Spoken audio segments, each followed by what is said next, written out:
지금 유럽 기술국에서 충격 사건이 벌어졌습니다. 국제 컨퍼런스에서 단 한 명의 발언으로 삼성과 중국 모두가 불신 대상이란 낙인이 찍힌 건데요. 하지만 불과 며칠 뒤 중국 상하이 쇼룸에선 화려한 전시 뒤로 발열과 화면, 깜박임이 드러나며 의혹이 증폭됐습니다. 반대로 한국수원연구소에선 무려 30만 회 접힘, 72시간 연속 가동 후에도 손상 없는 실증 결과가 공개되며 판세가 뒤집혔습니다. 약자의 화려한 홍보는 무너지고 강자의 조용한 데이터가 힘을 발휘한 순간이었는데요. 결국 국제기자단의 생중계 앞에서 모든 의심은 사라졌습니다. 이제 질문은 하나입니다. 기술의 기준을 다시 쓰게 된 이 선언, 세계 산업의 미래를 어떻게 바꿀까요? 안녕하세요. 저는 마르코 알바레스입니다. 스페인 발렌시아에서 태어나 지금은 유럽 제품 인증기관의 수석 엔지니어로 일하고 있어요. 41년을 살아오면서 수많은 제품들을 검증해왔지만 제가 이렇게 큰 논란의 중심에 서게 될 줄은 몰랐습니다. 어린 시절의 한 가지 경험이 제 인생을 바꿨어요. 8살 때 저렴한 중국산 전자제품에서 화재가 발생해 우리 가족이 큰 피해를 입었거든요.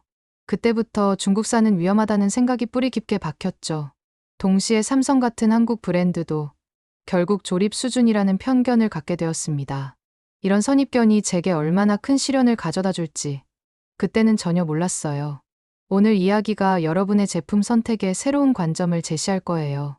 구독과 좋아요 눌러주시고 끝까지 함께 해주세요. 제네바 국제 컨벤션 센터 3층 회의실. 오후 2시 15분. 정확히 200명의 각국 기술 전문가들이 모여 있었어요. 형광등 불빛 아래 빛나는 은색 마이크 앞에 서자 심장이 두근거리기 시작했습니다. 하지만 41년간 쌓아온 확신이 저를 지배하고 있었죠. 현재 아시아 제조업체들의 기술력 평가에 대해 말씀드리겠습니다. 제 목소리가 회의실 전체에 울려 퍼졌어요. 독일 기자가 펜을 들고 기록하기 시작했고, 일본 위원은 안경을 고쳐 썼습니다. 삼성과 중국 업체들, 솔직히 둘 다 신뢰하기 어렵습니다. 이 한마디가 나오자 회의실 분위기가 급격히 바뀌었어요. 중국 대표단이 웅성거리기 시작했고, 한국 측 참석자의 표정이 굳어졌습니다. 박수 소리가 뚝 끊어진 정적 속에서 저는 계속했어요. 화려한 홍보와 값싼 부품, 결국 다 똑같습니다. 진짜 기술력은 마케팅이 아니라 검증된 데이터로 증명되는 거죠. 회의 직후 복도에서 만난 중국 기술평가단의 류웨이가 다가왔습니다. 알바레스 씨, 너무 성급한 판단 아닌가요? 그의 목소리에는 분노가 섞여 있었어요. 한국 측 대표도 마찬가지였습니다. 우리 기술을 제대로 알고 하시는 말씀인지 의문입니다. 차분하지만 날카로운 어조였죠. 그날 밤 호텔 방에서 뉴스를 보니 제 발언이 이미 국제 헤드라인을 장식하고 있었어요. 이후 수석 엔지니어, 삼성 중국 기술력 동시 폄하 논란, 아시아 제조업 신뢰도 논쟁, 제점화 같은 제목들이 화면을 가득 메웠습니다. 지금까지는 제가 얼마나 확신에 차 있었는지 보셨을 거예요. 하지만 이 확신이 얼마나 위험한 것인지 곧 깨닫게 됩니다. 좋아요와 구독 버튼 눌러주세요. 스마트폰 화면을 통해 트위터 반응들을 확인했어요. 찬성과 반대 의견이 격렬하게 부딪히고 있었습니다. 어떤 사람은 드디어 누군가 진실을 말했다고 했고, 다른 사람은 근거 없는 편견이라고 비판했어요. 침대에 누워 천장을 바라보며 생각했습니다. 제가 한 말이 정말 옳은 걸까? 하지만 어린 시절의 그 화제 기억이 다시 떠올랐어요. 타는 냄새, 연기, 그리고 병원에서 치료받던 어머니의 모습. 이 기억이 제 확신을 더욱 단단하게 만들었습니다. 다음 날 아침, 위원회 사무총장 밀러 박사에게서 긴급 전화가 왔어요.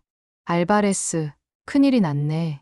자네 때문에 국제적 외교 문제가 되고 있어. 사무실로 즉시 와줘야겠네. 공항으로 향하는 택시 안에서 창밖을 바라보니 레만 호수가 맑은 햇살에 반짝이고 있었습니다. 하지만 제 마음은 전혀 평온하지 않았어요. 앞으로 어떤 일이 벌어질지 그때는 정말 몰랐거든요. 이제 제가 어떤 시련을 겪게 될지 궁금하지 않으세요? 다음 이야기에서 더 큰 반전이 기다리고 있으니 궁금하시다면 구독과 좋아요 꼭 눌러주세요. 브뤼셀 유럽연합 본부 12층. 오전 9시 30분. 회의실 문을 열자 이미 5명의 위원회 고위직들이 심각한 표정으로 앉아 있었어요. 커피 향이 진하게 퍼진 공간에서 밀러 박사의 날카로운 시선이 저를 향했습니다. 알바레스, 자네가 무슨 일을 저질렀는지 알고 있나? 윌러 박사의 목소리에는 실망감이 깔려 있었어요. 테이블 위에 놓인 각국 신문들이 제 발언을 대서특필하고 있었습니다. 프랑스 대표 라피에르가 말했어요. 중국 정부에서 공식 항의가 들어왔네. 한국 측도 마찬가지고. 그의 손가락이 탁자를 두드리는 소리가 긴장감을 더했습니다. 저는 의자에 앉으며 답했어요. 제가 말한 건 사실입니다. 검증되지 않은 기술을 신뢰할 수는 없어요. 사실, 독일 대표 슈미트가 코웃음을 쳤어요. 자네는 직접 확인해 본 적도 없잖나. 그저 추측에 불과해. 윌러 박사가 테이블을 톡톡 두드리며 말했습니다. 알바레스, 이 사태를 수습할 방법이 하나 있네. 그의 표정이 진지해졌어요. 자네가 직접 가서 확인하는 거야. 어디로 말입니까? 저는 당황스러웠어요. 중국과 한국이지. 자네가 그렇게 확신한다면 직접 가서 증명해 와야 할 거 아닌가. 윌러 박사가 봉투 하나를 제 앞으로 밀었습니다. 라피에르가 덧붙였어요. 이번 조사 결과에 따라 향후 유럽 인증 기준이 바뀔 수도 있네. 그만큼 중요한 임무라는 뜻이야. 이제 저에게 진짜 시험이 시작되었어요. 과연 제 확신이 오를까요? 좋아요와 구독으로 응원해주세요. 공식 조사 임무다. 2주 일정으로 양국의 주요 기술 업체들을 방문해서 객관적 평가 보고서를 작성하게. 저는 봉투를 열어봤습니다. 상하이와 수원, 두 도시의 일정표가 들어 있었어요. 중국에서는 류웨이가, 한국에서는 박세진이라는 삼성 연구원이 안내를 맡기로 되어 있었습니다. 거절할 수 있습니까? 저는 솔직히 물었어요. 물론이지. 윌러 박사가 씁쓸하게 웃었습니다. 대신 자네 발언에 대한 책임은 져야 할 테고, 사표를 내거나 아니면 공개 사과를 하거나. 회의실이 조용해졌어요. 창밖으로 브뤼셀의 회색 하늘이 보였습니다. 제가 41년간 쌓아온 커리어가 한순간에 무너질 수도 있는 상황이었죠. 언제 출발입니까? 저는 결국 물었어요. 내일 오후 비행기로 상하이부터 시작하네. 그 다음이 서울이고. 슈미트가 일정표를 가리켰습니다. 집으로 돌아가는 지하철에서 아내 카르멘에게 전화를 걸었어요. 여보, 갑자기 출장을 가게 됐어. 2주 정도. 어디로? 카르멘의 목소리에 걱정이 섞여 있었어요. 중국이랑 한국이야. 일 때문에. 저는 자세한 설명을 피했습니다. 그날 밤 짐을 싸면서 생각했어요. 제가 정말 옳은 판단을 한 걸까? 하지만 어린 시절의 그 화재 사고가 계속 떠올랐습니다. 저렴한 제품의 위험성, 그리고 검증되지 않은 기술에 대한 불신. 이런 감정들이 저를 지배하고 있었어요. 다음 날 공항에서 탑승권을 받으며 마지막으로 밀러 박사에게서 문자가 왔습니다. 알바레스, 당신이 직접 증명해 오길 바랍니다. 편견이 아닌 사실로 말이죠. 비행기가 이륙하면서 유럽 대륙이 점점 작아졌어요. 13시간 후면 상하이에 도착할 예정이었습니다. 제 확신을 뒷받침할 증거를 찾을 수 있을까요? 아니면 완전히 다른 진실과 마주하게 될까요? 과연 중국에서 무엇을 발견하게 될까요? 댓글로 여러분의 예상을 들려주시고 구독과 좋아요 버튼도 꼭 눌러주세요. 브뤼셀 유럽연합 본부 12층. 오전 9시 30분. 회의실 문을 열자 이미 5명의 위원회 고위직들이 심각한 표정으로 앉아 있었어요. 커피 향이 진하게 퍼진 공간에서 밀러 박사의 날카로운 시선이 저를 향했습니다. 알바레스, 자네가 무슨 일을 저질렀는지 알고 있나? 밀러 박사의 목소리에는 실망감이 깔려 있었어요. 테이블 위에 놓인 각국 신문들이 제 발언을 대서특필하고 있었습니다. 프랑스 대표 라피에르가 말했어요.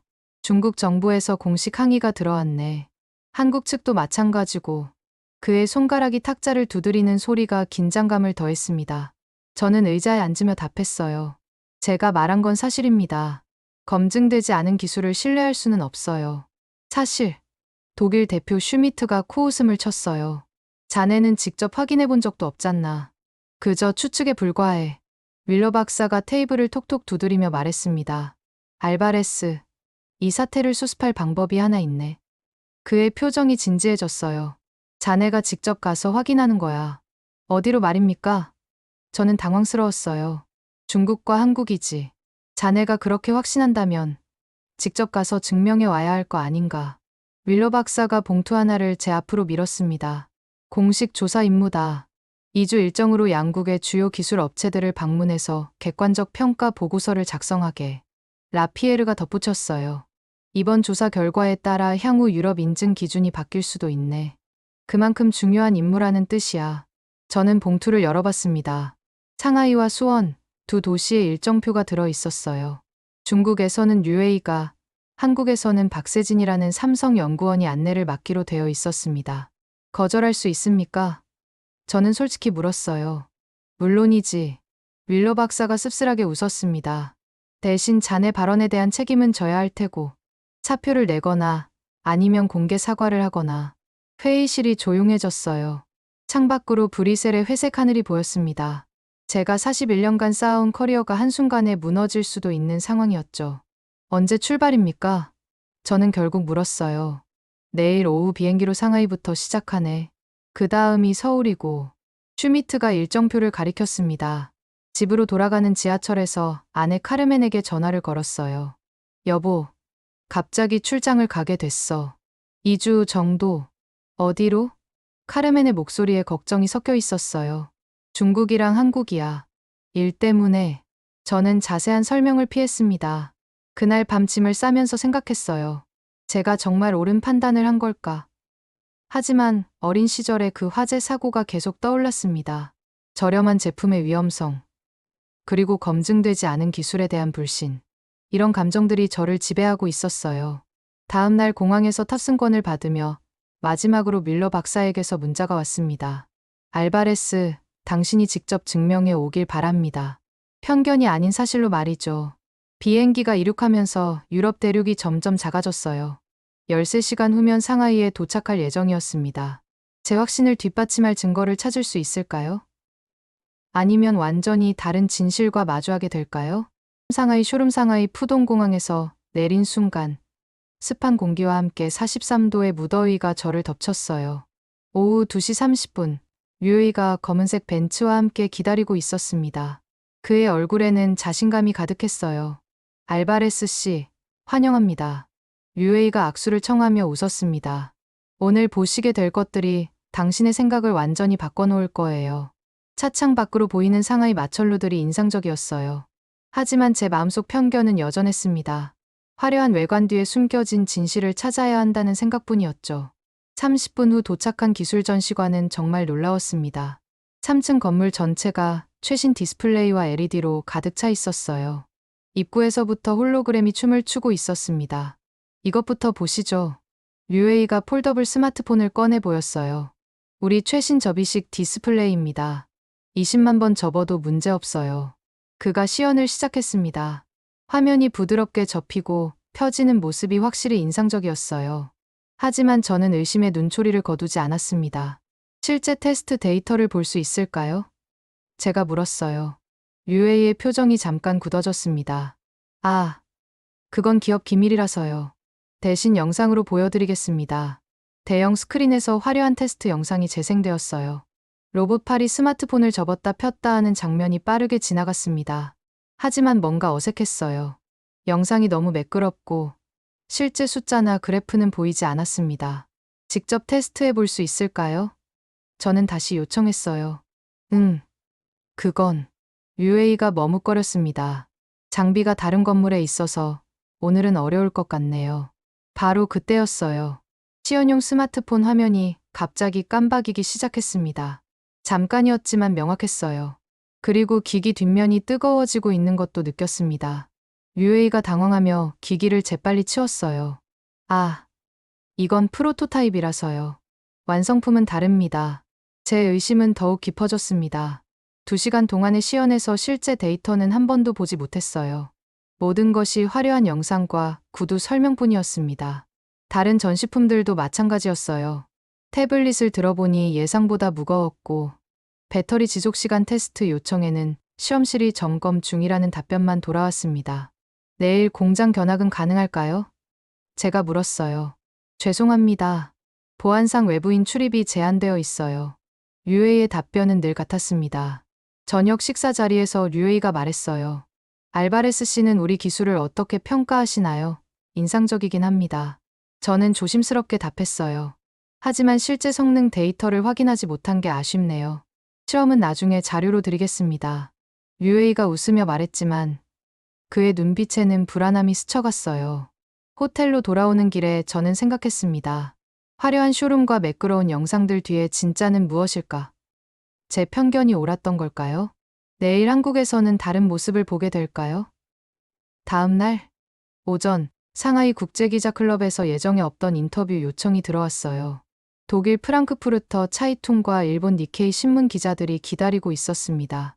어제 중국 기술을 직접 보셨는데 어떠셨나요? 독일 기자가 질문했어요. 저는 잠시 망설였습니다. 외교적으로 조심스러운 상황이었지만 제가 본 것을 솔직히 말하고 싶었어요. 화려한 전시는 인상적이었습니다. 하지만 실제 성능 검증은 할 수 없었어요. 제 목소리에는 실망감이 배어 있었습니다. 일본 기자가 따라 물었어요. 그럼 삼성은 어떨 것 같으세요? 여기서 저는 실수를 했어요. 아직 한국을 방문하지도 않았으면서 성급한 판단을 내렸습니다. 한국도 결국 보여주기일 뿐입니다.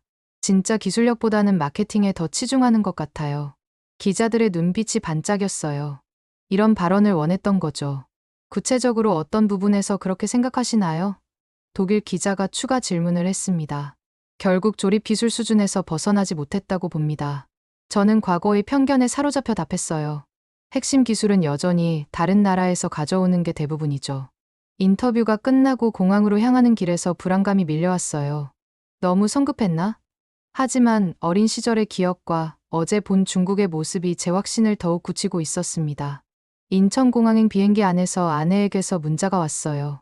여보, 뉴스 봤어. 괜찮아? 스마트폰으로 검색해보니 제 발언이 이미 기사화되어 있었어요. 유럽 인증기관 수석, 삼성도 불신 대상으로 지목, 아시아 기술력 전면, 재평가 논란 같은 제목들이 눈에 들어왔습니다. 한국 언론의 반응은 더욱 격렬했어요. 근거 없는 편견, 실제 확인도 없이 성급한 판단 같은 비판이 쏟아지고 있었습니다. 3시간 30분 후 인천공항에 도착했어요. 한국 기자들이 저를 기다리고 있었습니다. 플래시가 터지는 가운데 마이크들이 제 앞으로 밀려왔어요. 알바레스 씨, 삼성 기술력을 폄하한 발언에 대해 어떻게 생각하시나요? 아직 확인하지 못한 상황에서 성급했다는 비판에 대해서는 저는 짧게 답했습니다. 내일 직접 확인해 보겠습니다. 공항에서 나오는 길에 박세진이 기다리고 있었어요. 30대 후반의 차분한 인상이었지만 그의 표정에는 약간의 경계심이 보였습니다. 알바레스 씨, 만나서 반갑습니다. 박세진이 정중하게 인사했어요. 내일 연구소에서 뵙겠습니다. 호텔에서 하루를 정리하며 생각했어요. 중국에서 본 화려한 겉모습과 실체의 괴리. 이것이 제 편견을 더욱 확고하게 만들었습니다. 한국도 마찬가지일 거라는 생각이 들었어요. 하지만 내일이면 모든 것이 명확해질 것 같았습니다. 지금까지 저의 편견과 확신을 보셨을 거예요. 하지만 진짜 충격은 이제부터 시작됩니다. 좋아요와 구독, 댓글로 응원해주세요. 챕터 5 수원연구소 수원 삼성전자 연구소 정문. 오전 9시 정확히 박세진이 저를 맞이했어요. 중국의 화려한 쇼룸과 달리 여기는 검은색과 회색의 단조로운 건물이었습니다. 화려하지 않네요. 제가 중얼거렸어요. 박세진이 웃으며 답했습니다. 저희는 보여주기보다 실험에 집중하거든요. 1층 로비를 지나 지하 2층으로 내려갔어요. 복도 양쪽으로 유리문들이 보였고 그 안에서 흰 가운을 입은 연구원들이 작업하고 있었습니다. 먼저 내구성 테스트 실험실부터 보시죠. 박세진이 카드키로 문을 열었어요. 들어선 순간 놀랐습니다. 20여 대의 로봇팔이 동시에 움직이며 폴더블 스마트폰들을 접었다 폈다 하고 있었어요. 각각의 모니터에는 실시간으로 숫자들이 올라가고 있었습니다. 지금 몇 번째인가요? 제가 물었어요. 이 제품은 28만 7,432번째입니다. 박세진이 모니터를 가리켰어요. 목표는 30만 번이에요. 저는 가까이 다가가서 확인했습니다.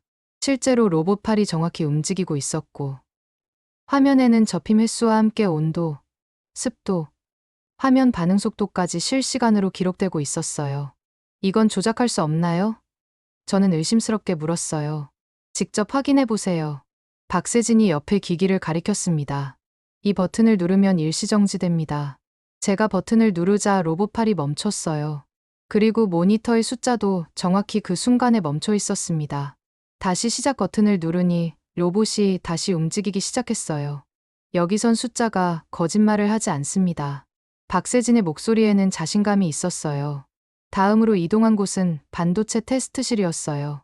여기서는 온도 충격 실험이 진행되고 있었습니다. 칩들이 영하 40도에서 영상 85도까지 반복적으로 온도 변화를 겪고 있었어요. 이것도 몇 시간째인가요? 48시간째입니다. 목표는 72시간이에요. 박세진이 그래프를 보여줬어요. 온도 변화 1000회 이상에서도 성능 저하가 없어야 합니다. 저는 그래프를 자세히 살펴봤어요. 시간이 지나도 성능 수치가 거의 변하지 않고 있었습니다. 중국에서 본 것과는 완전히 다른 모습이었어요. 이 데이터들 외부에 공개하나요? 제가 물었어요. 네. 인증기관에 모든 원시 데이터를 제출합니다. 박세진이 폴더를 꺼내 보였어요. 6개월치 실험 데이터가 다 들어있어요. 제가 폴더를 넘겨보니 정말 방대한 양의 데이터였어요. 온도별, 습도별, 시간별로 세세하게 기록되어 있었습니다. 이런 건 조작하기가 거의 불가능해 보였어요. 점심시간에 연구원 식당에서 박세진과 이야기를 나눴어요. 중국에서는 이런 실험실을 보지 못했는데요. 제가 솔직하게 말했어요. 각자 방식이 다르죠. 박세진이 담담하게 답했습니다. 저희는 데이터로 말하는 편이에요. 오후에는 배터리 실험실을 둘러봤어요. 수백 개의 배터리들이 충전과 방전을 반복하고 있었습니다. 각각에는 센서가 붙어 있어서 온도와 전압을 실시간으로 모니터링하고 있었어요. 이건 몇 번째 충방전인가요? 평균 2800회 정도입니다. 3000회까지 성능 유지가 목표예요. 한 연구원이 설명해 줬어요. 제 선입견에 균열이 생기기 시작했어요. 화려한 쇼가 아니라 묵묵히 실험하고 데이터를 축적하는 모습. 이건 제가 예상했던 것과 완전히 달랐습니다. 하루 종일 둘러본 후 박세진이 물었어요. 어떠셨나요? 인상적이었습니다. 저는 솔직하게 답했어요. 하지만 아직 확신할 수는 없어요. 내일 더 놀라운 걸 보여드릴게요. 박세진이 미소 지었습니다. 호텔로 돌아오는 길에 혼란스러웠어요. 제가 41년간 믿어왔던 것들이 흔들리기 시작했습니다. 과연 내일은 무엇을 보게 될까요? 챕터 3 상하이 쇼룸. 상하이 푸동공항에서 내린 순간 습한 공기와 함께 43도의 무더위가 저를 덮쳤어요. 오후 2시 30분, 류의가 검은색 벤츠와 함께 기다리고 있었습니다. 그의 얼굴에는 자신감이 가득했어요. 알바레스 씨, 환영합니다. 류의가 악수를 청하며 웃었습니다. 오늘 보시게 될 것들이 당신의 생각을 완전히 바꿔놓을 거예요. 차창 밖으로 보이는 상하이 마철로들이 인상적이었어요. 하지만 제 마음속 편견은 여전했습니다. 화려한 외관 뒤에 숨겨진 진실을 찾아야 한다는 생각뿐이었죠. 30분 후 도착한 기술 전시관은 정말 놀라웠습니다. 3층 건물 전체가 최신 디스플레이와 LED로 가득 차 있었어요. 입구에서부터 홀로그램이 춤을 추고 있었습니다. 이것부터 보시죠. 류에이가 폴더블 스마트폰을 꺼내 보였어요. 우리 최신 접이식 디스플레이입니다. 20만 번 접어도 문제없어요.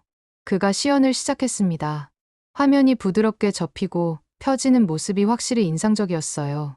하지만 저는 의심의 눈초리를 거두지 않았습니다. 실제 테스트 데이터를 볼 수 있을까요? 제가 물었어요. 류에이의 표정이 잠깐 굳어졌습니다. 아, 그건 기업 기밀이라서요. 대신 영상으로 보여드리겠습니다. 대형 스크린에서 화려한 테스트 영상이 재생되었어요. 로봇팔이 스마트폰을 접었다 폈다 하는 장면이 빠르게 지나갔습니다. 하지만 뭔가 어색했어요. 영상이 너무 매끄럽고 실제 숫자나 그래프는 보이지 않았습니다. 직접 테스트해 볼 수 있을까요? 저는 다시 요청했어요. 그건. 류에이가 머뭇거렸습니다. 장비가 다른 건물에 있어서 오늘은 어려울 것 같네요. 바로 그때였어요. 시연용 스마트폰 화면이 갑자기 깜박이기 시작했습니다. 잠깐이었지만 명확했어요. 그리고 기기 뒷면이 뜨거워지고 있는 것도 느꼈습니다. 류에이가 당황하며 기기를 재빨리 치웠어요. 아, 이건 프로토타입이라서요. 완성품은 다릅니다. 제 의심은 더욱 깊어졌습니다. 2시간 동안의 시연에서 실제 데이터는 한 번도 보지 못했어요. 모든 것이 화려한 영상과 구두 설명뿐이었습니다. 다른 전시품들도 마찬가지였어요. 태블릿을 들어보니 예상보다 무거웠고 배터리 지속시간 테스트 요청에는 실험실이 점검 중이라는 답변만 돌아왔습니다. 내일 공장 견학은 가능할까요? 제가 물었어요. 죄송합니다. 보안상 외부인 출입이 제한되어 있어요. 류에이의 답변은 늘 같았습니다. 저녁 식사 자리에서 류에이가 말했어요. 알바레스 씨는 우리 기술을 어떻게 평가하시나요? 인상적이긴 합니다. 저는 조심스럽게 답했어요. 하지만 실제 성능 데이터를 확인하지 못한 게 아쉽네요. 실험은 나중에 자료로 드리겠습니다. 류에이가 웃으며 말했지만 그의 눈빛에는 불안함이 스쳐갔어요. 호텔로 돌아오는 길에 저는 생각했습니다. 화려한 쇼룸과 매끄러운 영상들 뒤에 진짜는 무엇일까? 제 편견이 옳았던 걸까요? 내일 한국에서는 다른 모습을 보게 될까요? 챕터 4 불신의 강화. 다음 날 오전, 상하이 국제기자클럽에서 예정에 없던 인터뷰 요청이 들어왔어요.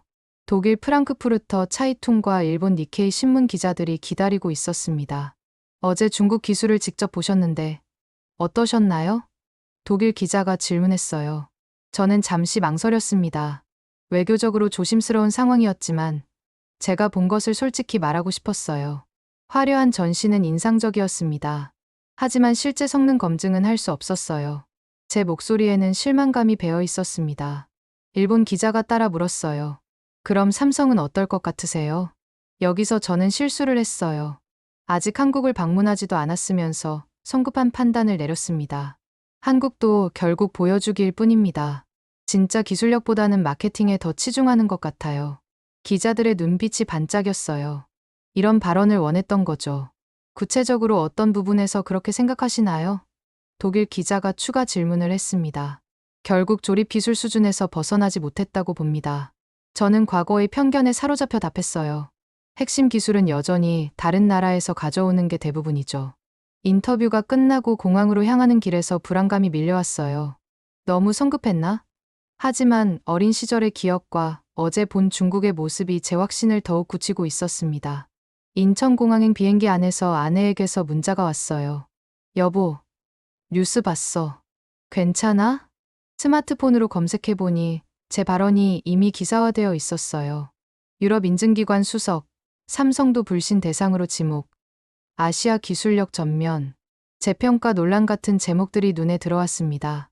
한국 언론의 반응은 더욱 격렬했어요. 근거 없는 편견, 실제 확인도 없이 성급한 판단 같은 비판이 쏟아지고 있었습니다. 3시간 30분 후 인천공항에 도착했어요. 한국 기자들이 저를 기다리고 있었습니다. 플래시가 터지는 가운데 마이크들이 제 앞으로 밀려왔어요. 알바레스 씨, 삼성 기술력을 폄하한 발언에 대해 어떻게 생각하시나요? 아직 확인하지 못한 상황에서 성급했다는 비판에 대해서는? 저는 짧게 답했습니다. 내일 직접 확인해 보겠습니다. 공항에서 나오는 길에 박세진이 기다리고 있었어요. 30대 후반의 차분한 인상이었지만 그의 표정에는 약간의 경계심이 보였습니다. 알바레스 씨, 만나서 반갑습니다. 박세진이 정중하게 인사했어요. 내일 연구소에서 뵙겠습니다. 호텔에서 하루를 정리하며 생각했어요. 중국에서 본 화려한 겉모습과 실체의 괴리. 이것이 제 편견을 더욱 확고하게 만들었습니다. 한국도 마찬가지일 거라는 생각이 들었어요. 하지만 내일이면 모든 것이 명확해질 것 같았습니다. 지금까지 저의 편견과 확신을 보셨을 거예요. 하지만 진짜 충격은 이제부터 시작됩니다. 좋아요와 구독, 댓글로 응원해주세요. 챕터 5 수원연구소. 수원 삼성전자 연구소 정문. 오전 9시 정확히 박세진이 저를 맞이했어요. 중국의 화려한 쇼룸과 달리 여기는 검은색과 회색의 단조로운 건물이었습니다. 화려하지 않네요. 제가 중얼거렸어요. 박세진이 웃으며 답했습니다. 저희는 보여주기보다 실험에 집중하거든요. 1층 로비를 지나 지하 2층으로 내려갔어요. 복도 양쪽으로 유리문들이 보였고 그 안에서 흰 가운을 입은 연구원들이 작업하고 있었습니다.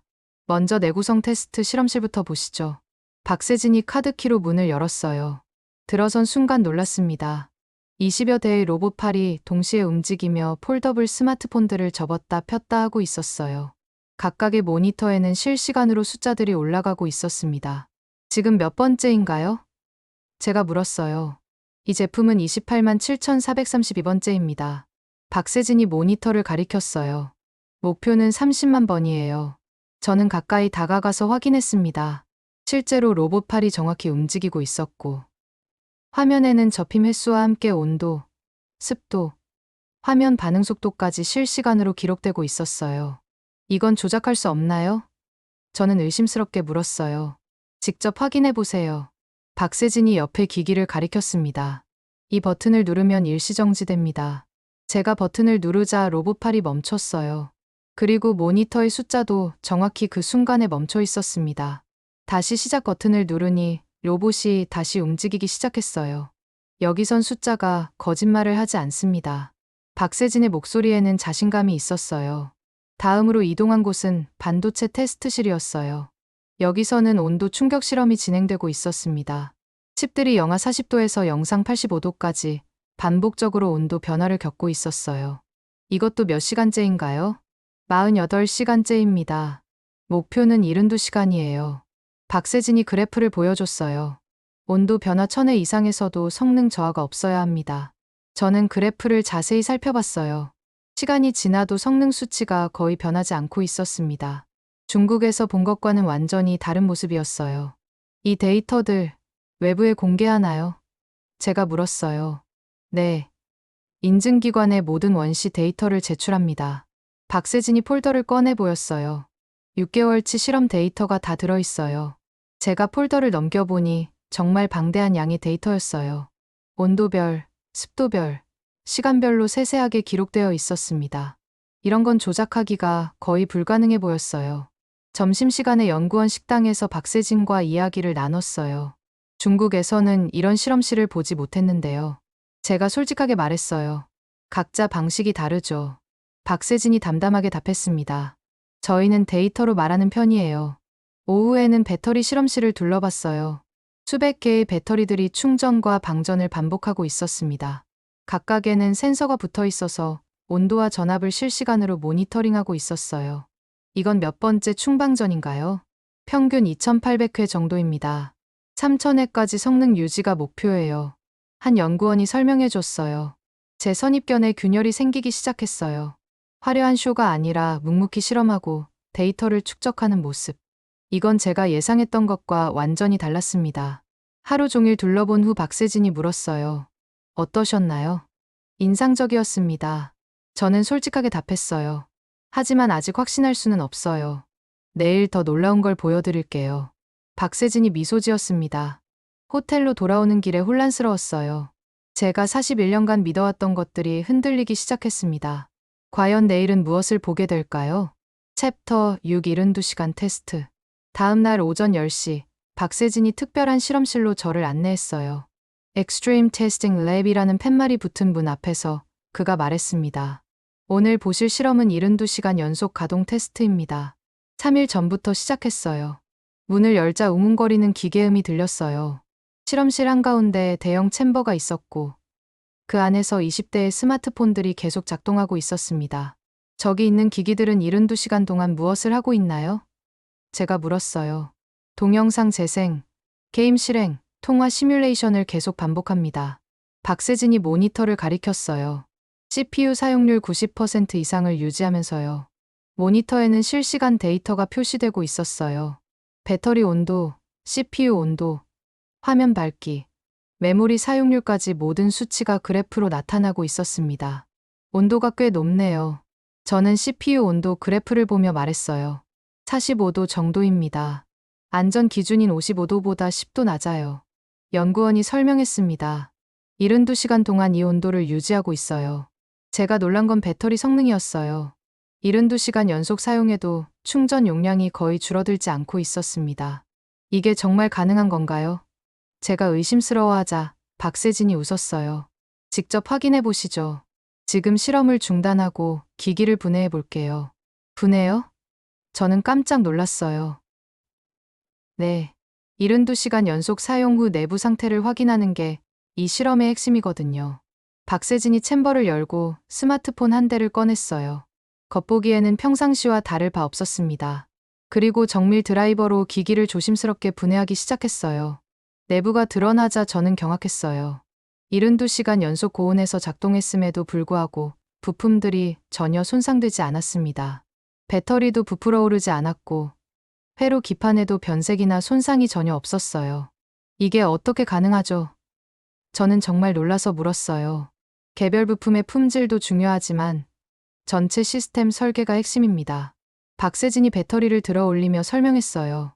열 분산, 전력 관리, 부품 간 최적화 등 모든 것이 통합적으로 작동하거든요. 다른 기기도 분해해봤어요. 결과는 마찬가지였습니다.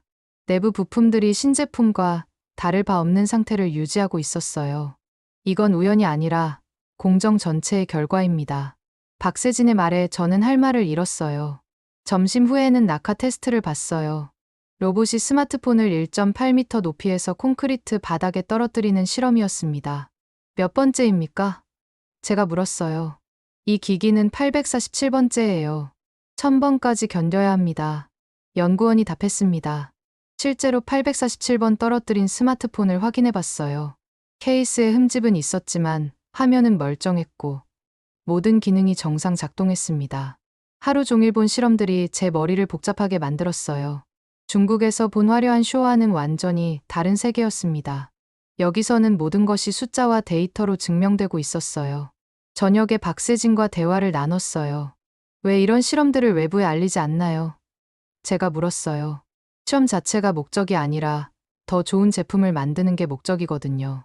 박세진이 차분하게 답했습니다. 결과는 제품으로 말하는 편이에요. 그날 밤 호텔에서 혼란스러웠어요. 제가 41년간 가졌던 확신이 완전히 흔들리고 있었습니다. 과연 제 편견이 틀렸던 걸까요?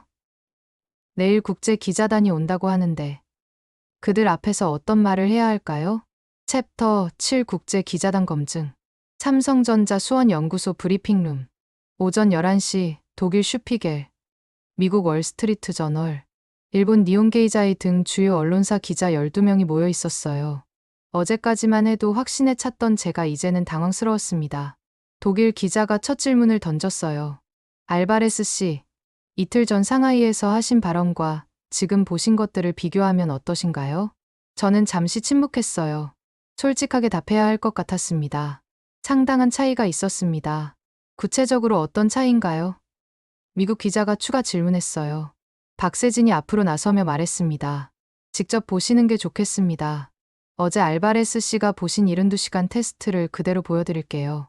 기자들을 실험실로 안내했어요. 새로운 72시간 테스트가 진행 중이었습니다. 20대의 스마트폰들이 여전히 연속 작동하고 있었어요. 이게 정말 72시간째인가요? 일본 기자가 의심스럽게 물었어요. 확인해 보세요. 박세진이 컴퓨터 로그를 보여줬어요.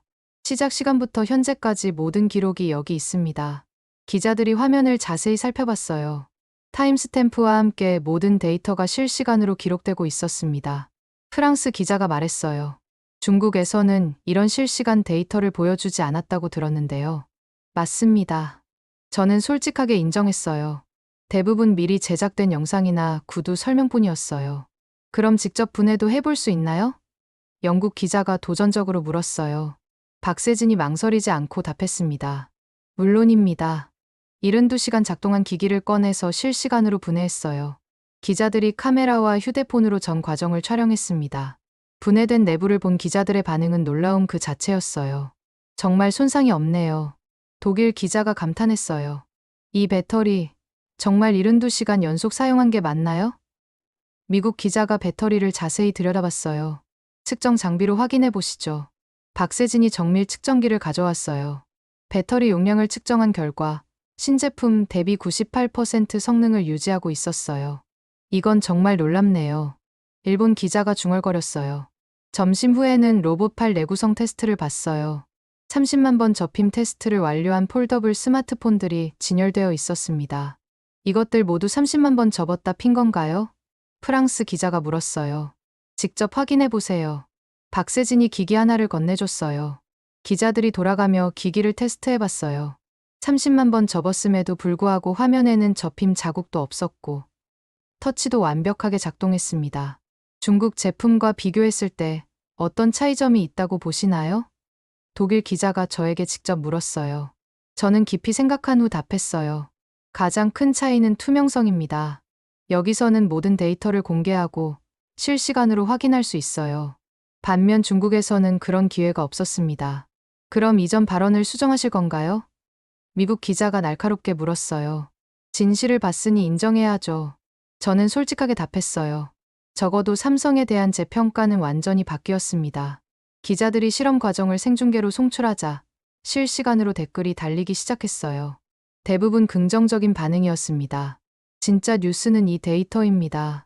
제가 기자들 앞에서 선언했어요. 오후 브리핑에서 일본 기자가 질문했어요. 알바레스 씨, 그럼 앞으로 인증 기준을 어떻게 바꿀 생각이신가요? 화려한 프레젠테이션이 아니라 실제 데이터와 재현 가능한 실험을 중심으로 평가해야 한다고 생각합니다. 저는 확신을 갖고 답했어요. 영국 기자가 추가했어요. 중국 기업들에 대해서는 어떻게 평가하시나요? 저는 신중하게 답했어요. 공정한 기회를 줘야 한다고 생각합니다. 하지만 투명한 검증 과정은 필수 조건이죠. 기자회견이 끝나고 박세진과 마지막 대화를 나눴어요. 처음에 저를 어떻게 생각하셨나요? 제가 물었어요. 편견을 가진 사람이라고 생각했어요. 박세진이 솔직하게 답했습니다. 하지만 사실과 마주했을 때 인정할 줄 아는 분이라는 것도 알았고요. 앞으로 어떻게 해야 할까요? 계속 의심하세요. 하지만 검증 가능한 방법으로 말이에요. 박세진의 조언이 제 마음에 깊이 박혔어요. 그날 밤 호텔에서 국제 뉴스를 확인해 봤어요. 제 기자회견 내용이 실시간으로 전 세계에 보도되고 있었습니다. 유럽 인증 전문가, 삼성 기술력, 공개 인정, 데이터로 증명된 한국 기술의 우수성 같은 헤드라인들이 눈에 들어왔어요. 댓글들도 흥미로웠어요. 편견 없는 정직한 평가. 이런 게 진짜 저널리즘, 데이터가 모든 것을 말해준다. 같은 반응들이 대부분이었습니다. 내일이면 브뤼셀로 돌아가야 해요. 위원회에 제출할 보고서를 어떻게 작성해야 할까요? 제 인생에서 가장 어려운 선택 앞에 서 있는 느낌이었습니다. 챕터 8 보고서와 성찰. 브뤼셀 유럽연합 본부 12층. 일주일 전과 같은 회의실이었지만 제 마음가짐은 완전히 달라져 있었어요. 오전 10시 윌러 박사를 비롯한 위원들이 제 보고서를 기다리고 있었습니다. 어떠셨나요? 알바레스. 윌러 박사가 물었어요. 저는 깊이 숨을 들이쉬고 시작했습니다. 먼저 사과드려야 할 말씀이 있습니다. 회의실이 조용해졌어요. 모든 시선이 저에게 집중되었습니다. 제가 근거 없는 편견으로 성급한 판단을 내렸습니다. 제 목소리가 떨렸어요. 특히 삼성에 대한 평가는 완전히 틀렸어요. 프랑스 대표 라피에르가 놀란 표정으로 물었어요. 무슨 말씀이신가요? 저는 가방에서 두꺼운 보고서를 꺼냈어요. 이 보고서에 모든 것이 담겨 있습니다. 72시간 연속 가동 테스트, 30만 번 접힘, 내구성 실험, 천의 낙하 테스트까지 모든 데이터를 직접 확인했어요. 독일 대표 슈미트가 보고서를 넘겨보며 말했어요. 정말 놀라운 수치들이네요. 중국과 한국의 차이는 무엇이었나요? 윌러 박사가 핵심 질문을 했어요. 투명성입니다. 저는 확신을 갖고 답했어요. 중국에서는 화려한 쇼룸과 미리 제작된 영상만 봤지만 삼성에서는 모든 실험 과정을 실시간으로 공개했어요. 심지어 국제 기자단 앞에서 기기를 분해하기까지 했습니다. 라피에르가 물었어요. 그럼 앞으로 인증 기준을 어떻게 바꿔야 할까요? 실시간 검증이 가능한 데이터만 인정해야 합니다. 저는 준비해온 제안서를 펼쳤어요. 화려한 프레젠테이션이나 마케팅 자료가 아니라 독립적인 기관에서 재현 가능한 실험 결과만 말이에요. 회의는 3시간 동안 계속되었어요. 제 보고서를 바탕으로 새로운 인증 기준이 논의되었습니다. 회의 후 밀러 박사가 저를 따로 불렀어요. 알바레스, 용기 있는 결정이었네. 제가 틀렸으니까요. 저는 솔직하게 답했어요. 많은 사람들이 자신의 실수를 인정하지 못해. 자네는 달랐어. 윌러 박사가 어깨를 두드렸습니다. 2주 후 유럽 제품 인증위원회는 새로운 기준을 발표했어요. 성능 중심 검증 프로토콜이라는 이름으로 모든 기술, 평가를 실시간 데이터와 재현 가능한 실험으로 하겠다는 내용이었습니다. 그리고 제게는 새로운 임무가 주어졌어요. 이 새 기준을 전 세계에 알리는 강연 투어였습니다. 런던 로열 인스티튜트에서의 첫 강연.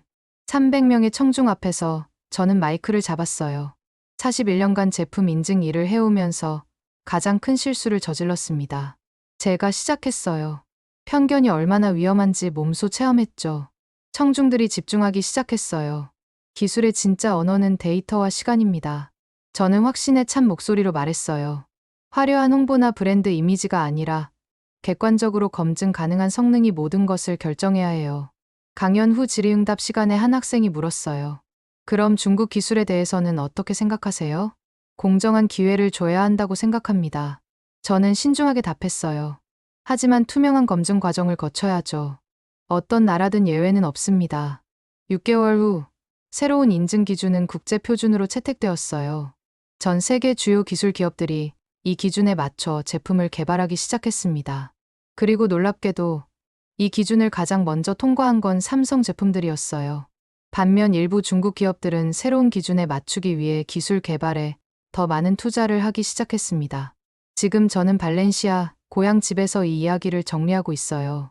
창밖으로는 지중해가 푸르게 빛나고 있습니다. 아내 카르멘이 커피를 가져다 주며 말했어요. 여보, 많이 변했네. 어떡해요? 더 겸손해졌어. 그리고 더 정확해졌고. 카르멘이 웃으며 말했어요. 41년간의 경험과 편견을 깨는 데는 단 2주면 충분했어요. 하지만 그 2주가 제 인생을 완전히 바꿔놓았습니다. 지금도 가끔 어린 시절의 그 화재 사고를 떠올려요. 하지만 이제는 다르게 생각해요. 진짜 문제는 중국산이어서가 아니라 제대로 검증되지 않은 제품이었기 때문이라는 것을 말이에요. 기술의 진실은 국적이나 브랜드가 아니라 데이터 속에 있습니다. 여러분도 제품을 선택할 때 화려한 광고보다는 객관적인 성능 데이터를 확인해 보세요. 이 이야기가 도움이 되었다면 좋아요와 구독, 그리고 댓글로 여러분의 생각을 들려주세요. 감사합니다.